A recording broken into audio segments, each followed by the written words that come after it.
সম্মানিত সুপ্রিয় দর্শক শ্রোতা, দেশ এবং দেশের বাইরে থেকে আপনারা যারা সংযুক্ত আছেন আমাদের ভিডিও দেখছেন এবং শুনছেন, সবাইকে আন্তরিক প্রীতি ও শুভেচ্ছা জানিয়ে শুরু করছি আজকের প্রতিবেদনে আসা এই অপরূপ সুন্দর আপুটির জীবনের গল্প কথাগুলো আজকে তুলে ধরবো। কেন এসেছে প্রতিবেদনে বিস্তারিত আলোচনা থাকছে।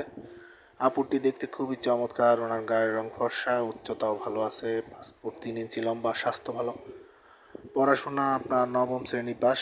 উনি মুসলিম, নামাজ কালাম পড়তে পারে, কোরআন পড়তে পারে। ওনার পরিবারে ওনার মা আছে, বাবা নেই। ওনার আরেকটা ছোট ভাই আছে, ভাইটি পড়াশোনা করে।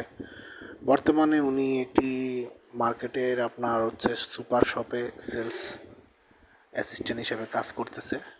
তো সেইখান থেকে যতটুকু স্যালারি আসে সে তা দিয়ে তার পরিবারকে সাপোর্ট করে। এমত অবস্থায় আসলে ওনার বিয়ের বয়স পার হয়ে যাচ্ছে। পারিবারিক ঝামেলা সামলাতে গিয়ে সে বিয়ে বসতে পারছে না। তো এখন পরিবার থেকে ওনাকে চাপ দেয় যে না, বিয়ে শাদী করো, জীবন শুরু করো নতুনভাবে। তো উনি আসলে এক প্রকার হতাশাগ্রস্ত হয়ে আমাদের চ্যানেলের সাথে যোগাযোগ করে ওনার প্রতিবেদন নিয়ে এসেছে, কোনো সহযোগিতার জন্য নয়। উনি চাচ্ছে আসলে ওনার মতো করে, ওনার বয়স বর্তমানে 21 চলতেছে, ওনার মতো করে একজন পাত্রের খোঁজে এসেছে। পাত্রের বয়স একটু বেশি হলেও উনি বিয়ে বসতে রাজি আছে, বিবাহিত হলেও বসবে।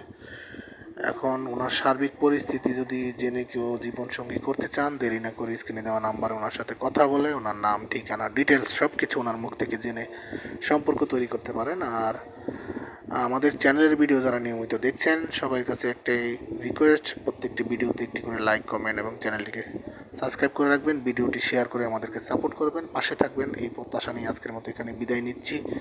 ভালো থাকুন, সুস্থ থাকুন, স্বপ্নের ছোঁয়া চ্যানেলের সাথে থাকুন। আসসালামু আলাইকুম।